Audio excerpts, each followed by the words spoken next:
Do it. This is Anna Simons, and you're watching the Break It Down show.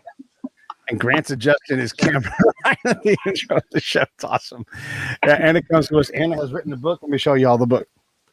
The Sovereignty Solution. Now, we had planned this show, Grant. It's like, hey, we got to do this. I've read this book. It's incredible. Anna's got a lot of things to offer. We had planned this, I don't know, beginning of the summer, Grant. We started working on this, and now look how timely this thing is. Yeah, I mean, what do we talk about now? It'll be too easy to make this entire thing about Afghanistan, which I don't want to do. But yeah, just very timely. A lot of the things that Anna talks about in the book are just really things that we should have learned a long time ago after Vietnam. Yeah, but we don't. And we are desperate to have a near-peer fight instead of these complex fights. But we only get the fight that we're offered. Are we going to take this serious? Now that we've seen how badly we lost in Afghanistan, are we going to take this thing serious and actually develop some of these capacities like that Anna and other people are offering? You're asking me? Yeah. So I would love to get Anna's take on that. I'm very cynical right now in my career and in the current situation about how we learn and in my studies. But Anna, what do you think? Are we going to learn from this? In the near term, I think absolutely not, because it's the same. Look what the administration has done. I hate to say. In the longer term, I'm hoping, Grant, that it's you and your generation that actually gets radicalized as a consequence of what we've seen happen over the last 2 or 3 or 4. For people paying attention, some of this was predictable, but not in the way in which it's unfolded over the weekend, yesterday and today. So I hate to toss the ball back to you in terms of your generation, but it really is going to be up to you all. And go ahead, Grant. You take the ball. No, I was just going to say, to me, I'd love to jump into your book real quick and just, if you could, outline the main idea behind the sovereignty solution. Okay, happy to do that. First, I should say, I did this with a number of students at the Naval Postgraduate School, which is where I was teaching. And so they were all field grade, mid-career officers. There were 11 of them who participated in the project. 2 of them agreed to put their names on the book. We actually had a third one, but I think he wants a political career and he was a little bit leery. At any rate, we were handed a problem there's a small think tank in the Pentagon called the Office of Net Assessment. And the director of the Office of Net Assessment handed us a problem to chew on, which is, what should the U.S. be thinking about now so that we are able to retool strategy overnight? Should we be blindsided by something that we haven't thought about previously? So that was the problem he lobbed us. He was somebody, and that office is an office that always likes to see a number of different alternatives developed. And we came up with a singular solution, unfortunately for the project and for that office, but somewhat fortunately for us. So the solution that we came up with was to marry the idea of to each his own with don't tread on me. Or you can reverse that. Don't tread on me with to each his own. So if I unpack that a little bit, that means that if we could take the crosshairs off our back as the United States and potentially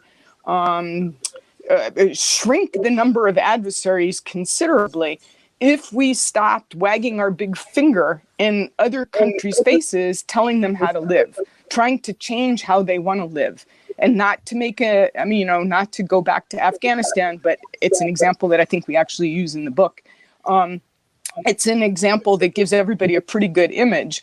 If we weren't all about telling people like Afghans to get their women out of burqas, let's just say, or maybe a better example is countries where Sharia is the law of the land.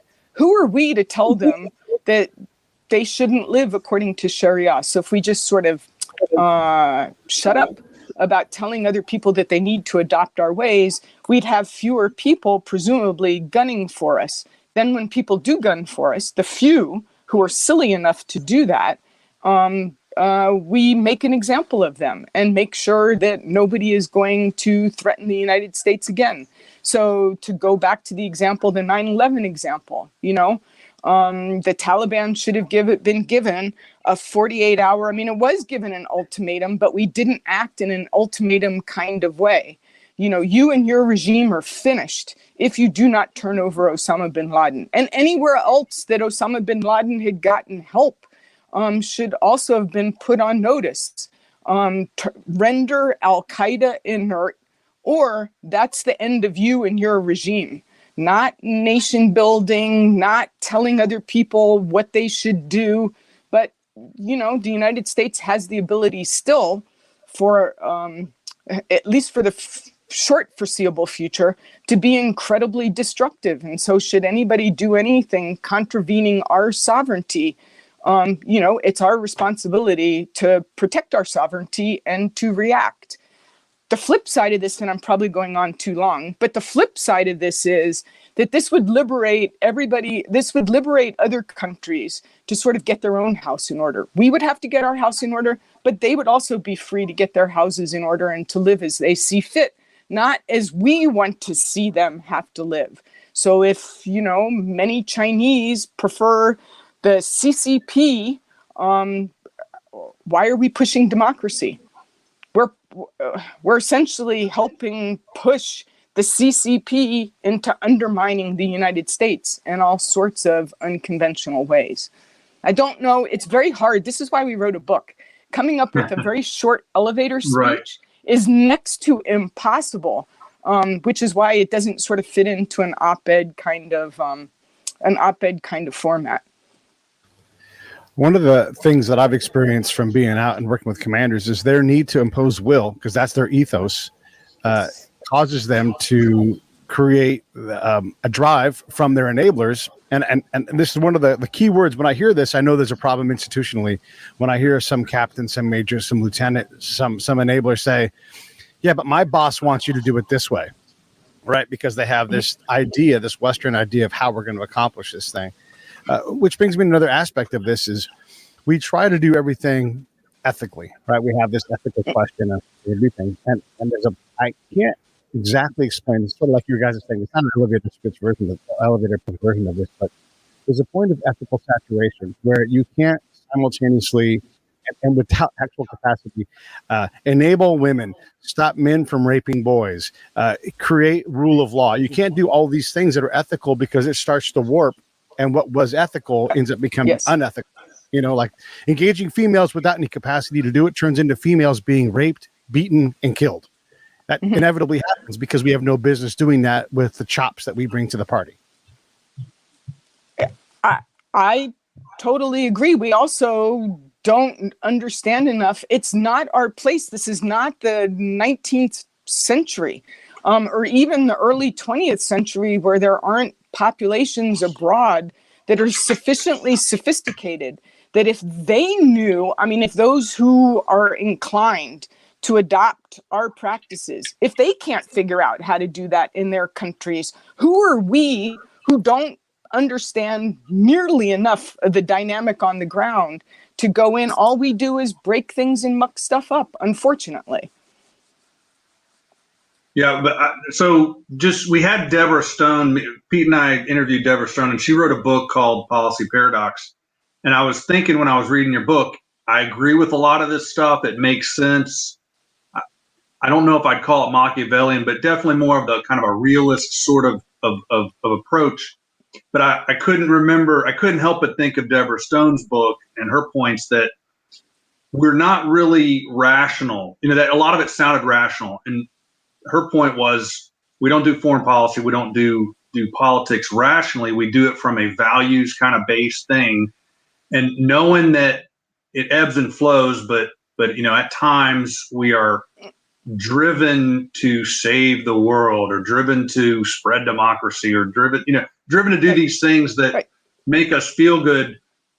So what would you say back to that? Especially somebody that's saying, no, human rights is way more important than a realistic protecting our own interest kind of thing. Right. Okay. So, well, I would say a couple of things. First, nobody has summarized our problem better than Walter McDougall in the title of his book, Promised Land, Crusader State. So we started off as a promised land, and we were going to be exemplary in how we constructed the United States and with our social contract, and there was a lot to work on and everything else. And over time, we became a crusader state. And we're not very good crusaders because we don't stick with anything long enough. That's if we should even be crusaders. But I don't know that we're really values-based, because you've got policymakers who are actually interest-based, right? What's in our vital national interest? And this is always my problem with realists. It's my problem with the people who are talking about restraint these days, which is also a negative, and Americans are not about negatives. You know, we're very positive in our approach to the world, which gets us to what you're mentioning, Grant, which is this idea that we should go save everybody. Okay, so what am I saying? I'm saying that there's a permanent tension between decision makers who are interest-based, and every now and then something sort of pops up, particularly in the media these days, that sort of galvanizes people and pulls on their heartstrings. One of the arguments we make in the book, just to go back to the book for a second, is that in the triage phase of natural disasters, like what just happened in Haiti, by all means, we should go in for the triage phase and actually help. Nobody does that better than us. It's what all Americans always want to do, whether it's in this country and there are wildfires or it's abroad and there's a tsunami. But you can then ask all of these questions even about Haiti. Haiti has serial massive earthquakes, and yet they have not developed a system to cope with those. So do we want to get involved in terms of chronic assistance to other countries? And our argument is no. We make it very clear. Triage phase, absolutely, for a natural disaster. Anything that's actually man-made, man-induced, or not sort of man-reformed is something that we should steer away from. One final point I would just, and I mean, I'd throw this back at you and ask you what you think in terms of, should we be more interest-based? What is a vital national interest? I want somebody to define. I mean, I always used to ask classes full of guys what a vital national interest was, because if it's a strong dollar, who does that hurt? If it's a weak dollar, who does that hurt, right? There is no such thing other than our physical security and protection of our sovereignty and sort of our way of life in the United States. There's nothing that all Americans will agree, and maybe we won't even agree about this anymore. There's nothing that we'll all agree about, right, in terms of a quote-unquote vital national interest. But what I will say, and then I'll shut up, what I will say is I do think most Americans still pride themselves on being principled. And so if we want to act in a principled way, then let's have a real serious discussion about what our principles are. And if we were to act in a principled way, not only would we know where we always stand, but everybody else would know where we stand as well. And that will make them much more comfortable sort of interacting with us. No, I agree. And I was thinking of two things when you were making those points. One is, so how do you actually make the decisions if you have that, that ability to be really clear about what our values are, what our interests are? So that's one piece, and the other piece are like what you just said. What are our interests? But on that first piece, I'd like to just tease out a little bit more from you on your thoughts on. There's a debate within, at least I've seen it within the military, on how decisions are made. And if you have some sort of clear objective or something, then there's this idea that you can align ends, ways, means, and you even mentioned that at least once in your book. And that is kind of the way the military thinks decisions are made. And if things go wrong, it's usually some kind of misalignment of between ends, ways, and means. Whereas on the other side, there's this idea that we don't act in a rational manner. So even if you have an end stated that's explicit, aligning that with your means in some kind of ways format is just not the way that organizations, bureaucracies, definitely, multivariate democracies or republics. It's a lot more messy. Going back to Deborah Stone's points, Everybody's got different ideas of values and identity, and that gets in the way. And so it's a lot more messy. And so it's not necessarily realistic that we could operate in that way. It's great in theory, but the reality of a democracy like the United States, or a republic like the United States, is that's not the way decisions are made. So I'll throw that back at you. And then the second piece that you were talking about, can we define our interests? I think that gets into your point, and it might not. You might disagree with me on. You talk about civic education as a means of, you call it hardening of we the people, and I'd love you to expound on that piece. So take either of those in whatever order you want. But can we really do ends, ways, means alignment?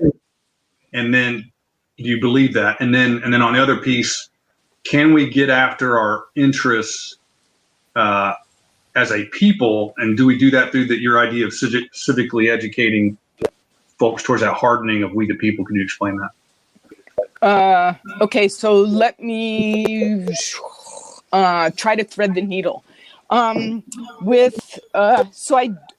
I don't believe we should think in terms of interests. I do believe we should think in terms of principles, and what are the principles that define us as Americans? And that's a great conversation to have as a people. And we could have that conversation if we had a more robust civic education. So one of the things we're seeing, I think you guys would agree, but this would be interesting if you don't agree, that what we've seen over the last year is that we're coming apart in some fairly profound ways, all of which has been accelerated by COVID. This is probably an oblique, or it's a sideways kind of point. But I'm a product of the public school system. I went to a fancy private school in Washington, D.C. for 2 years, 9th and 10th grade, and told my parents it's not worth it. Save the money, send me back to public school. Public school was a wonderful thing in this country because it ensured that many, many, many Americans across the country, all of us, were pretty much raised with certain things in common. And we have less and less in common today. And the idea that, I know there are lots of people who are pro-choice and homeschooling and everything else, I don't know that that's really healthy going forward. Why isn't it healthy? My shorthand answer to that would be is no society can hold together when anything goes. There have to be certain things that people recognize that they actually have in common, that they want to continue to have in common. And if we can't come to some agreement about those things, then the country might as well divide amicably sooner rather than end up in something that might be hideous further down the road. So what does civic education involve? Civic education involves what some of us grew up learning, which is how government is supposed to work in theory. So then you can compare how government is supposed to work in theory with how well or poorly it actually works, or as I say, doesn't work in reality. So that's one version of civic education. And then the other thing we talk about, and I've always been a proponent of, is some sort of universal service, which does not have to be military by any stretch of the imagination, but something where, every American has put sweat equity into the country at a relatively early age. I'll just say, I loved teaching at UCLA. I taught there for 6 years in the anthropology department. I loved the undergraduates we had, but a lot of them were there to party. They hadn't gotten all the social gunk out of their systems yet. That's one of the things that universal service would also do. It would save a lot of people a lot of money in terms of, if you want to go to school later in life, college, university, great. I don't think by any stretch everybody needs to go or should go. It would homogenize us. It would, as I say, let people socialize in the ways that they socialize in college instead of concentrating on their studies. Anyway, it's just I've never seen the downside to something like universal service. And universal service then could be the conveyor belt in the short term to instilling more of a civic sense, civic pride, a sense of community in people who seem to be bereft of that right now. I don't know if that really answers the question. No, I think it's a great point to launch from it, though, because there is some magic in universal service. Of course, putting some skin into the game, but also like when I got in the Army, basic training, I met a guy from Durango, Colorado. 18,000 people live in Durango, Colorado. You know, how in the world did I meet a guy from Durango? And then I met a guy from Jackson, Mississippi, and then these are all Americans. And I was to adapt to this new collective of people because we were all in the military. And I think the same thing, whether you're working in Department of Forestry or Department of this or Department of that, some compelled service. I think there's a lot of unity making also. Like we are too comfortable in our own silo. I just drove around the nation, 15 different states over the last 10 days. And I didn't see people that hated each other. I saw Americans, and they were all doing different things in different ways. And if you start to experience that, you got half a chance, maybe better than half a chance to get along a little better and be a little more tolerant. Everybody talks about intolerance, and it's like, hey, by the way, we're all pretty intolerant unless we force ourselves into uncomfortable spaces. So those probably weren't people that were on Twitter 24 hours a day that you were meeting. No, it's an it's an amazing country with an amazing population, and the work ethic is still strong. If our work ethic, which really does distinguish us as a population, as a people, as a country, if that begins to wither away, and it certainly seems as though the last year chipped away at that in some profound, in a profound manner, then I think we become a lot like other countries or worse. So even just to reinstill a work ethic, you could say, is part of what civic education, if you broaden that term, education, needs to be about. And what would you say to that second question I had on aligning your first question, which I dodged, right? I mean, it's a huge debate within, I think you've heard of the design thinking community within the military. And so there's this idea that we don't make decisions in a rational manner. So even if we could define some interests that we should interests. You keep using interests. Switch it to principles. Well, principles. Even if we could do that, aligning our means with that through some kind of ways, it's too linear. It's too, theoretical. It doesn't really follow how people make decisions and how communities end up doing things.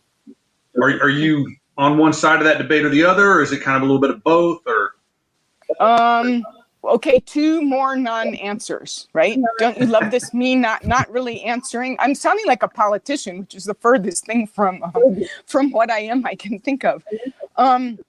So if you think about what the United States military was designed to do, now this is just my view, and you both have served and I did not, but my view is that our military is designed to do a great job of going after objectives. And the objectives should they almost always need to be physical objectives. And since we've entered into this world in which nobody really defines the objectives very well, then the objectives can float in the wind and they can change, and you get quote unquote mission creep. Okay, if I riff on mission creep for half a second, because I did my dissertation work in Somalia way back when, before people had heard of it. But then, of course, Somalia was on the radar. And I remember everybody, when Clinton decided after Black Hawk Down and the Rangers lost people and everything else to pull out, everybody said that there had been mission creep. But there had never been mission creep, because the mission was so ill-defined in the first place that there was no way to accomplish what we said that we were going in to accomplish, which was totally non-military. It was to combat a famine. What's a famine? A famine is a political problem. A drought is a nature-made problem. A famine is a political problem. So as soon as you say you're going into another country to address a famine, you're already talking about getting mired in local politics. Once you're mired in local politics, then all bets are off on you being able to accomplish much of anything, because everybody's going to try to either sandbag you or take advantage for lots of very good reasons. Somalis are all very opportunistic anyway, just given the environment they live in and their history and all the rest of it. That's a horrible generalization. And I should have caveated at the very beginning of speaking that I disavow anything I say. I never disavow anything I write. I'll disavow anything that I say. But there can only be mission creep when the mission is not well defined. So how do you do a good job of defining missions? How do you figure out what you actually have a military capable of doing and not capable of doing? And it seems to me we really were designed to talk about design in a different way than you're talking about it, Grant. But our military really was designed, and all militaries have been designed, to take and keep physical objectives. And we haven't broken that paradigm. That paradigm has been broken for us post-Vietnam, but we haven't recognized it yet as being a broken paradigm. And I don't know that anybody has really offered very many alternatives that make a lot of sense, that would fit what our military capabilities are to the problems that we see in the world and the ways in which we think we should go about addressing those problems. And if there's a misfit between the way that our military is configured and the problems that we see, and we don't have a very good way of addressing those problems using military or other government needs, then it should cause us to question either how the military is configured, and you can ask me about whole of government in a second, I won't go down that rabbit hole yet, or it should cause us to question why we're trying to address the problems that we see in the ways that we are. That's a very different ends, ways, and means, probably bad answer than I think what you were looking for. But I think the problem is actually much more profound than just how do you get ends, ways, and means realigned. And one last thing I would just say is, I wrote something years ago. It was when that line, Taco Bell's Think Outside the Bun was a brilliant advertising campaign, right? But this was back in the days when everybody was talking about thinking outside the box. Well, you don't have to think outside the box unless you are in a box. And I tried to draw this comparison between, did we really want to be operating in terms of being in boxes and thinking outside of boxes? Or did it make more sense to, if you want to use a metaphor, to think in terms of backbone? Because with the backbone, you've got all sorts of flexibility. And to me, that's what principles give you. If we had a few basic principles that sort of, maybe some people would say they would give you guardrails in terms of what you can't do more than they give you guidance in terms of what you can or you should do. But I think a backbone's an even better, a backbone maybe is a more useful, metaphor, analog, simile, something or other. Right. And Pete did want to mention, we've got Basil saying hi from Somalia. So I know you mentioned yes. Mogadishu a second ago.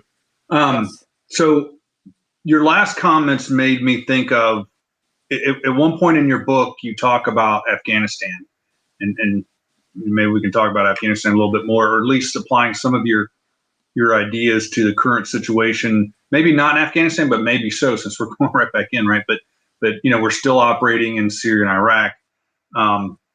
So you had mentioned, we could have gone in, and you're talking about principles, and you're talking about letting those that have internal problems, like the hunger that was going on in Somalia.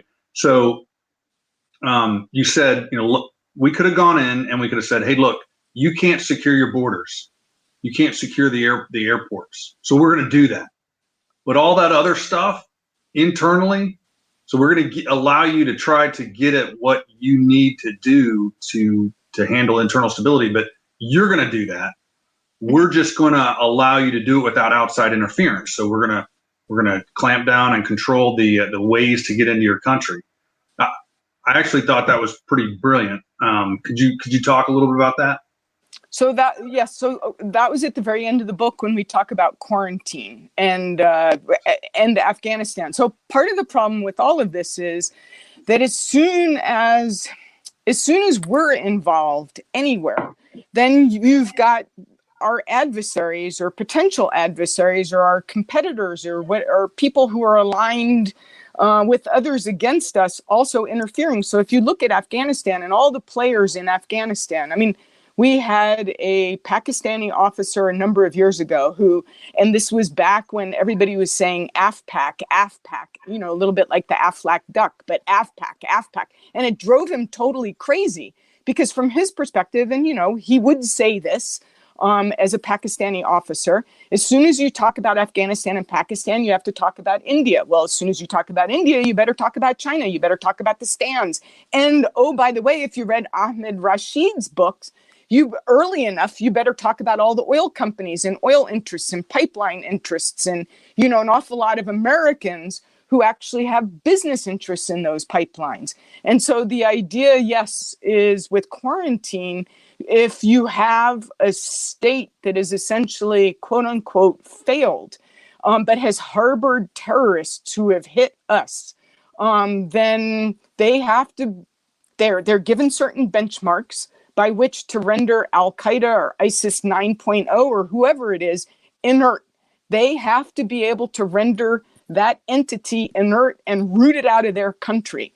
And to be able to do that means stopping interference from all of these other actors and players who have axes to grind more with us and with each other than they care about what's happening to, how many people have actually cared about Afghans, the people?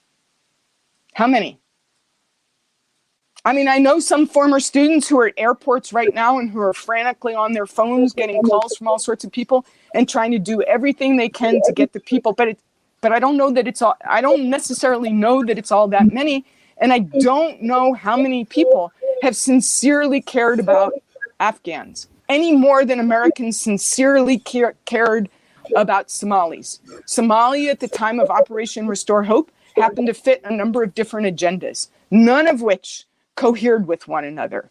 And then the people we should care about, this goes back to what you were talking about before, heartstrings, human rights and all the rest of it. But people, the thing that we claim that we're going in to help, they just get ground up as a consequence of all of the machinations going on at levels above them, levels that they can't even begin to try to affect. That's the tragedy, I think, of where we are. So the idea of quarantine is, yes, a state that doesn't have capacity. You want to try to prevent all sorts of other actors and entities from interfering in their ability to either try to figure things out, or, I hate to say this and this sounds brutal, but two scorpions in a bottle. Somebody's going to come out on top eventually. That's the reality of the world. And we just prolong it, right? We've prolonged the agony for people for how, the Taliban are back. It's a younger generation of Taliban. Maybe we all have to hope that they're going to behave differently. But what have we prolonged for people over this 20 years? Yeah. It's almost unconscionable. I don't want to be depressing. It is unconscionable. It is unconscionable because we get into that bottle with the other scorpion and we're like, by the way, we're going to worry about things like female empowerment and we're not going to care about it to actually do it right. All these other things, and then we end up shutting the other scorpion above us saying, please defeat us. We called the Taliban an insurgency, but that was the legitimate government of Afghanistan. And so then we fought a counterinsurgency, which makes us fighting ourselves. And we were absolutely the problem. And this goes right to your point of, we have to figure out how to do this better. It's not isolationism, but it's some kind of, we got to be better. If we, and look, I've been in conversations where people are lauding Joe Biden's decision to pull us out. And then I'm like, yeah, but there's a human atrocity going on. There's actual people dying. Well, we care about that. Do you? What are you doing about it? Because like you, I have a lot of friends who are in Zoom calls trying desperately to get Americans visas, illegally get people out of there before any more human reaping is going to happen, because we know this is going to happen. So if we actually cared, we'd stop glad-handing with the president and start getting to work on getting people out of there. And by the way, holding the president accountable for this flawed decision that caused all this atrocity. And I'm not trying to get you guys to say anything about the president. It's not about that. But this is where we end up, chasing our tail, trying to limit the blood on our hands. But our hands are already bloody. Right. And they're actually beyond bloody. And if you think about what we did at the very beginning, what did we do? We incentivized Afghan families to ensure that they had people in the Taliban and they had people working for us so that they could hedge their bets. Because already we weren't trustworthy in 2001, given our prior history, anybody who paid attention to our prior history. So we're incentivizing a problem that we then can't possibly solve. I mean, so true. The ironies are all tragic. So at this point, I'm thinking policy-wise, I don't see a lot of room for doing anything other than stumbling through this attempt to get as many folks as we can out. Once that's over, assuming, let's assume best case scenario, we get out everybody that wants to get out, or has a visa or can get a visa, or that sort of fears for their life, whatever. And the Taliban or Taliban 2.0, maybe they're not as bad as the last group, but they're still not necessarily doing what all the people want, or respecting human rights, that kind of thing. They pretty much bring Sharia law or some form of Sharia law in. And there's an Al-Qaeda threat in that area again, which is the fear, right? Mm-hmm. What would you say? So I don't think there's going to be a lot of policy room for doing anything other than what I've just suggested. First of all, do you agree with that? And then what happens if we have to go back in because there's an Al-Qaeda clear present danger, Al-Qaeda back in, or ISIS or whoever? So the sovereignty solution argument would be that if you were going to start from time zero, you make our policies crystal clear to everyone. And that policy is that should there be a threat that emanates out of Afghanistan, then the Taliban government has a very short period of time to turn over the perpetrators, and then agree to render that organization, whether it's Al-Qaeda 8.0 or whoever it is, do away with them, root them out. And if they don't, that's the end of the seat of government and everybody around the seat of government. And through destructive power, decisive, destructive, overwhelming power to send a message to all sorts of people. We're actually very, very serious about this, but you have to put everybody on notice first.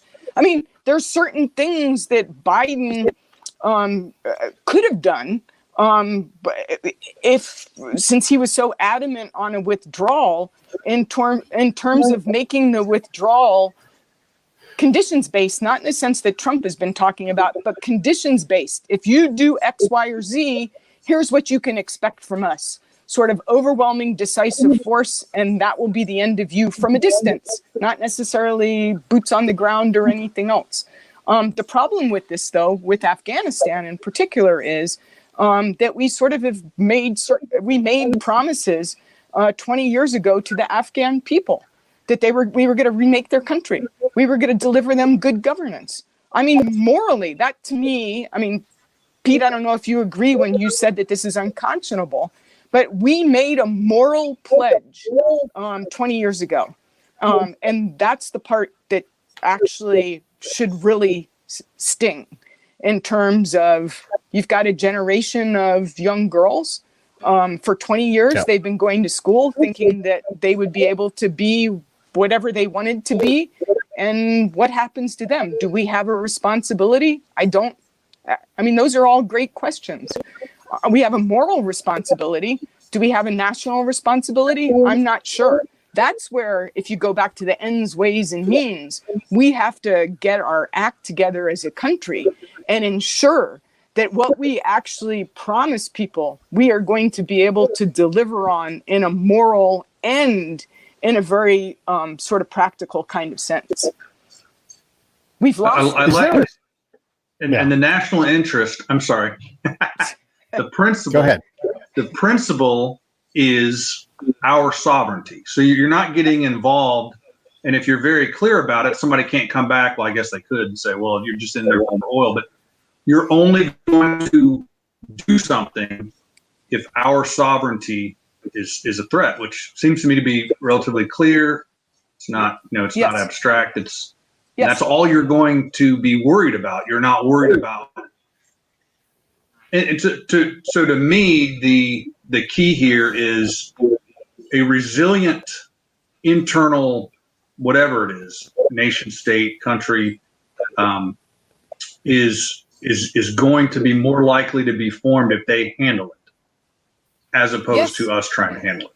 Oh, yes. No, absolutely. I mean, that's incontrovertible at this point in time, right? We can't even look at our southern border. What's our responsibility regarding in fact, I'm shocked that you haven't brought up our southern border. What's our responsibility on our southern border? It's up to us to secure the border. I mean, I didn't even agree with Trump that it was up to the Mexicans to secure that border. It's our border. I mean, just as an aside, for years, I never wrote this up anyway. For years, change posse comitatus, make the entire southern border a military training area with live fire exercises that can be called at any point, and we wouldn't have a southern border problem, right? I mean, if our military was actually training along our border, which is very desert-like, but was training along our border, who would be coming across the border? But I mean, why haven't we secured our own border? I was just down on the border. I was just down there last week looking around. Down there, Pete. And it's fascinating how complex it is. First off, there's this gorgeous highway called Farm Route 170, and you would never want to put a fence along that thing because it's a national treasure. And then you go to these other little border towns, and there's literally nothing to stop anybody from walking across. And then I went and talked to the judge in Valverde County, Del Rio, Texas, and he's responsible for all the immigration response. And part of the problem of what we're doing, and this I think we'll get back to what we're talking about, is we expect this judge, based upon the administration 2 and 3 layers above him, to respond immediately in a town of 25,000 people, a county of 80,000 people, and provision these dramatic changes in how we're going to handle immigration. And this guy's a Democrat and voted for Donald Trump twice because Donald Trump provided the better, not the right, but the better solution for what he and his neighbors had to deal with.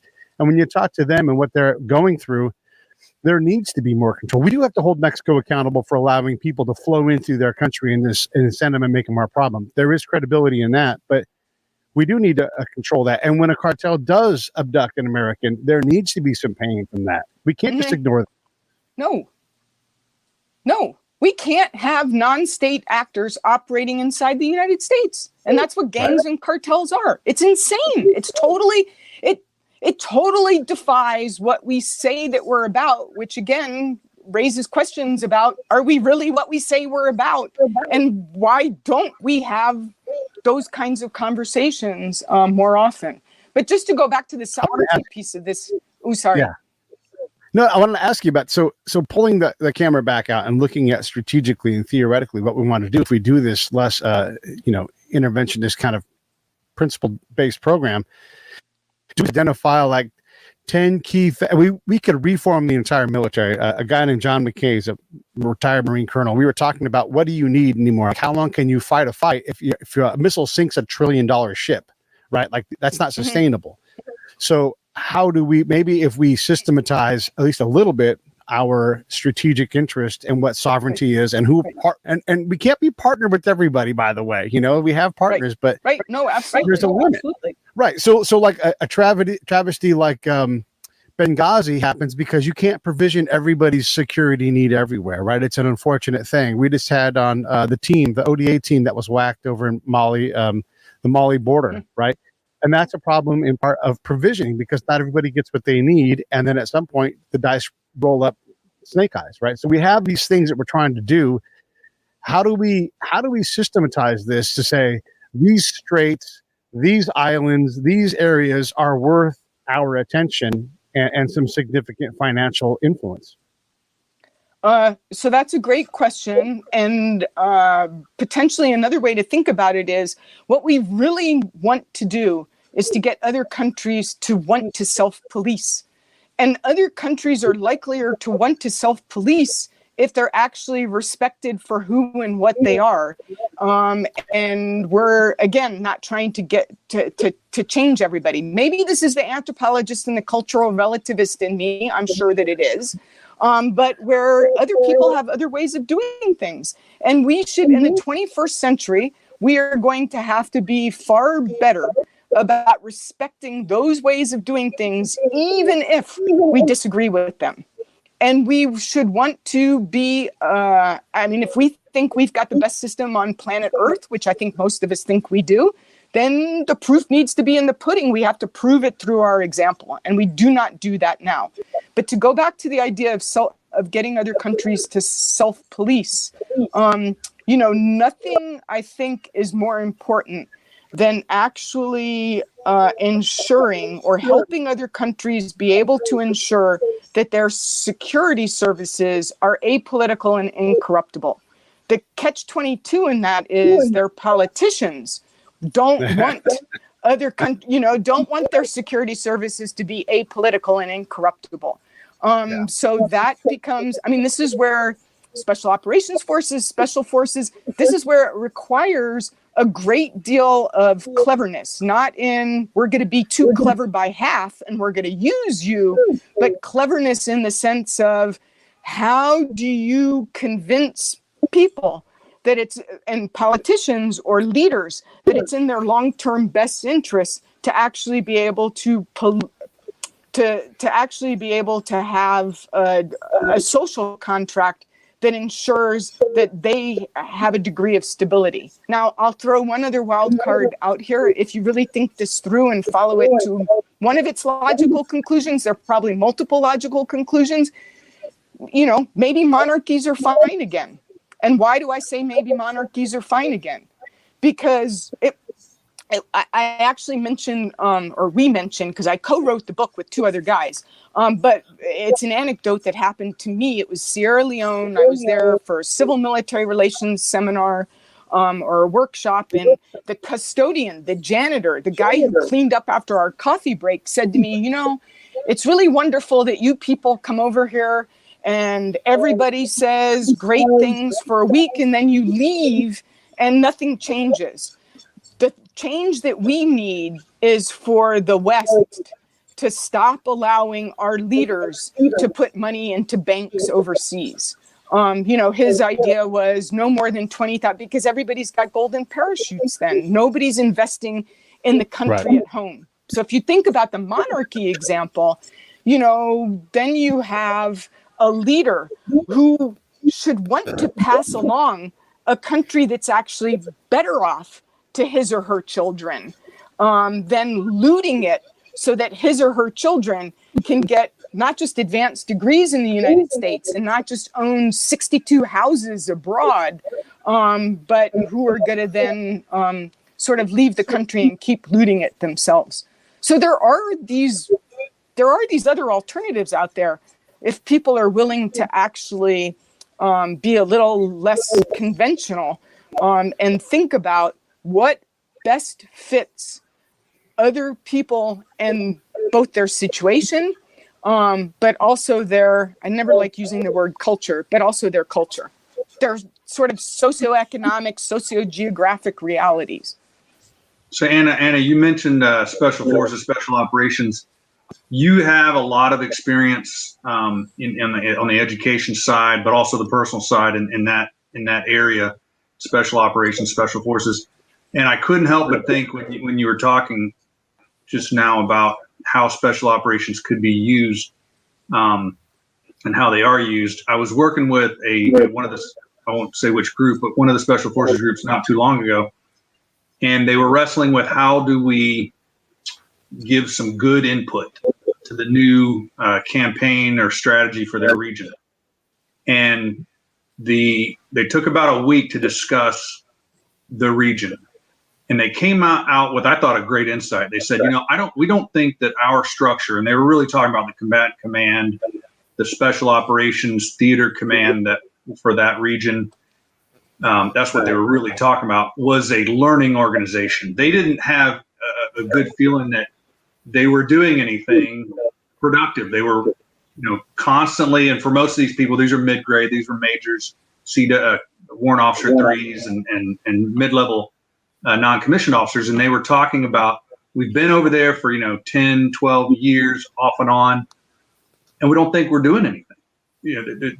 It's just, and worse, we don't think our headquarters really understands why, because we're not learning across. So is a part of that the combatant command structure, but somebody giving better, I don't know, recommendations, guidance, strategies to the National Command Authority? I mean, what do you think about that? How that could help things, or is it part of the problem? What is guiding special operations missions right now, and in exactly what you're talking about? Well, you would know better than I, because I think you're more in the thick of it, in terms of what's guiding things. So my simplistic argument is that you've got to give people sort of permanent ownership of problems, and then responsibility and accountability for those problems. So, let's just go back for half a second to Afghanistan. If, let's just say, because who was the first group, which was the first special forces group that was over in Afghanistan? And if they had, who was it? Third? Anyway, if they had been fifth, right? Okay, so yes, absolutely fifth.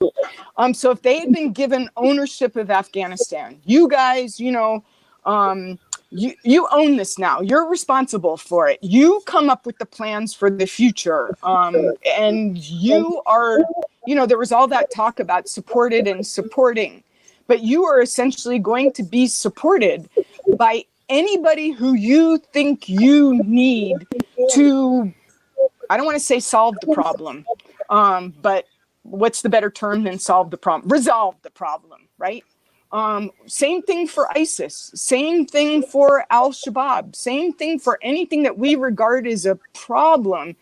Somebody's got to be in charge, and they've got to be in charge until that problem is resolved. I mean, the very last time I was over in at the airport, actually in Kabul, and going around headquarters there were more general officers in Afghanistan than there were ODAs, special forces teams, and they were the only one. I mean, ODAs are other soft guys, but the soft guys were the only guys going outside they were the only guys doing anything. There were more general officers than there were actual units on the ground doing anything. That's all wrong. It's totally wrong. So, one of the great things, and I might have put this in an email to you, so I apologize. But one of the things that all militaries have made better use of than almost anybody else is hierarchy, right? I mean, everybody in the military is subject to a hierarchy. The problem now is everybody is subject to too many hierarchies. And so somehow hierarchy is not being put to good enough use in terms of, I'm Tommy Franks. I'm coming up with the strategy for Iraq. If I'm a type A person with a degree of ambition and confidence in my ideas or the ideas of a handpicked staff, what should I then want to do? I should want to see it all the way through. That sort of baffles me right now. How many general officers and others were totally willing to do what? Sure. I mean, not that they had any choice in terms of the way the system works, but I haven't heard, maybe you all have. I've seen no pushback against this as the system in terms of, no, I came up with that. I want to see it through. I need to see it through. I mean, I think I think this is a bigger problem in lots and lots of different ways. I mean, I think it's also hurt lots of guys who've served over there as well, in terms of starting something and not being able to see it through, and then having it come unraveled with the next group or the group after that, who comes in. It's nuts. Sorry. Pete and I were actually discussing that earlier today. We were on a phone call and with each other and talking about a project he's working that addresses something that I think actually will segue into this question for you. But my question to you will be, is going to be, you're working on a project for, I think it's special operations personnel reform or talent management or something, Anna, but Pete's comment to me was, we don't have guys that are in a job long enough to own anything, to even know how to get at some of these complex things, or to specialize regionally or functionally or whatever. The system is set up to move us, so we get a very thin level of experience, and then we move on. And so I think that gets to your, we don't have organizations or people that own a problem. We just rotate people through, and then So, right. But can you talk for a second about? I think you talked to me about a project that you're working on next that's going to address.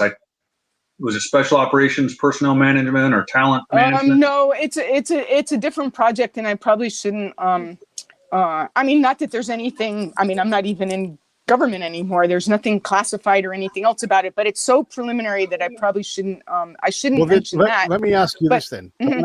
I want to talk to the anthropologist in you then, and then talk about culture for a second, because the military struggles with, everybody struggles with culture, right? We don't focus on developing cultural acuity and CQ.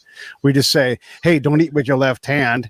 Try not to look at the women, avoid a mosque. You're culturally trained. I mean, that doesn't cut it for people that want to go out and do these things. So we can have these larger structures and like, okay, we're going to avoid these things. But if we refuse we can't even define, you know how artists define culture. We can't develop any capacity to reliably put someone into a different environment culturally and come out with a positive outcome, because we just don't care enough to train it. So that even goes more like we can be involved in these kinds of things. Right. So I've always had a lot of thoughts about this. I actually don't think you can train anybody. And I know there are other anthropologists who've worked for DOD who would disagree with me, but I don't think you can train people. I think you can. My simple rule of thumb has always been, if you get selection right and you get the division of labor right, everything else sort of should fall into place. Which doesn't mean that you can't select people with certain kinds of affinities for being able to work with others, and then have them get more educated and educate themselves about other people, other places, and all the rest of it. But the idea that you can sort of somehow you can train or you can school everyone, I think it's a classic military idea that also doesn't always work very well. It works well enough so that we don't totally fall on our faces all of the time, but it could work much better if we just did it more smartly. And to tie that back to what Grant was asking about before, if you gave ownership of a problem to a small group of people who could then grow themselves and turn themselves, like Detachment 101, greatest learning organization that ever existed in the military, of which I'm aware, where they could grow themselves in terms of who and what they need, when they need it, and they exist for as long as the problem exists, and then they're disbanded. If you could do that, then you would have people who actually really would become much more expert about the place that they and the people that they are being put up against or put up alongside, as the case might be. I mean, you all know this even in terms of partnerships, right? And relationships. Thanks to serendipity, we do fairly well, but we could do so much better. And you should just shut me up, because I can just rant and rave forever. But Naval Postgraduate School was a classic example of this. When I got there in 1998 already, I heard somebody who was a emeritus faculty member, a great mentor of mine, say that bothered him the whole time he was there, that we would have all of these international officers come through the school and then would maintain no relationship with them, would try to do nothing to maintain a relationship with them. Maybe some students would stay friends with those they sat in classes with, but that was all haphazard. There was nothing institutionalized, which never would have been very difficult. Reunions, or you could get really creative. And, if Grant's family had become really good friends with a family from, I don't know, Ecuador, every 5 years or so, pay for a vacation with both, that both families could have some sort of get together so that you maintain and you build on those relationships, which then gets at this idea of if you are going to partner with people, then be a principled, honest partner. Don't just be, both fly by night and a fair weather friend, which I'm afraid we don't even look like fair weather friends at this point. I want to say a story. No, but this can work, right? So I was in Afghanistan, and this special forces colonel had come back to the exact same province and worked in the same districts. And I got to see him interact with these people, and they were overjoyed. They bragged about their time chasing the Taliban around. And it is insane that we do not foster relationships more and send people back to the same region. You've built these partnerships. They don't transfer well. Go back again and again and again, Right. And then the other thing is, the kicker to that is people will be far better behaved when they're on the ground. If they know that they're going to see these guys, they're going to see their partners, or they're going to see people in the village again, right? They won't. The likelihood goes down of engaging in shenanigans. There's also a linear memory that the partner has that we do not have. And so 5 partners ago, there was a grand offense, or they've been dominated 3 partners in a row and not allowed to lead. All these things happen. You show up, you have no earthly clue about this. You're just like, I'm here to do the same thing I do every year. Here is the PowerPoint slide, and I will not execute. And it's like, you can't even do it because your partner wasn't good at partnering 5 units ago, 6 units ago. And it drives a wedge, a permanent wedge, oftentimes, between these people. And then there's another confounding factor with this is we maintain these stupid dossiers on all of these Afghan partners in this case. And, they're tied to the Taliban. And so they're instantly this horrible person and never allowed to evolve, never allowed to get better. We never examine, like, here's what this dude has learned over the last 5 years. We don't look at that. We just look at threat. And you cannot partner with a lack of trust and a focus on threat. Right. No, and which gets back at what Grant was asking about, I think, before, which is we also have to be much choosier about our partners and who we do get in bed with, right? I mean, you cannot promise people that you represent. And again, this goes back to principles. You can't promise that that you're going to help establish good governance somewhere and then be dealing with not even warlords, but all sorts of corrupt people. I mean, I always use the example of, and I'm sure you both had this experience, you go as an official American, an American who's going over and has an official passport, and you get met at the airport by an expediter. Well, why are you being met by an expediter? You're being met by an expediter because that guy, it's always been a guy in my case, is expert at greasing palms in the airport so that you can get through passport control and customs without your bags being rifled and all the rest of it. So we're complicit in corruption, because to me, that's corruption. We're not going through the system the way everybody else goes through the system, and he's been busy greasing palms. So we're complicit from the get-go, and it doesn't get any better. We did have an anti-corruption task force, Nick. Headed by General McMaster, if I recall. Oh my God. I loved it when people say, well, that guy's corrupt. I'm like, well, who corrupted him? Like, seriously, come on. Every time we say that, it was always us. Listen, we've had you for an hour. I don't have any more questions for you. Grant, do you have anything? And then, Anna, do you have any final comments? I have a billion more questions. Can we have her back? Yeah. You mean all this ranting and raving? You want to hear more ranting and raving? Yes. More. Yes. It's so good. But no, not yeah. Anna, do you have any final comments or thoughts for us? No final comments or thoughts, although I guess I should say that our prayers should probably be with lots of people, both in this country who are trying to help and in Afghanistan at the moment, which also is saying nothing about Haiti and all the places where there are forest fires and all of the other calamities going on right now. But I know Afghanistan's on the radar for lots and lots of people. And so that's why we have to do better and think better in the future, so that somebody like me doesn't feel impelled to say something like this again. Not to mention I think it's the Comfort has been deployed to the Gulf of Mexico to support Mississippi and COVID. I mean, we have no shortage of catastrophes. All right, hang on one sec. Stand by, you guys. Hey, thanks for watching the show. I really appreciate it. Right here, you can subscribe. Please do that. It makes the show grow. Hit that notification bell so you know which incredible guest is coming up next.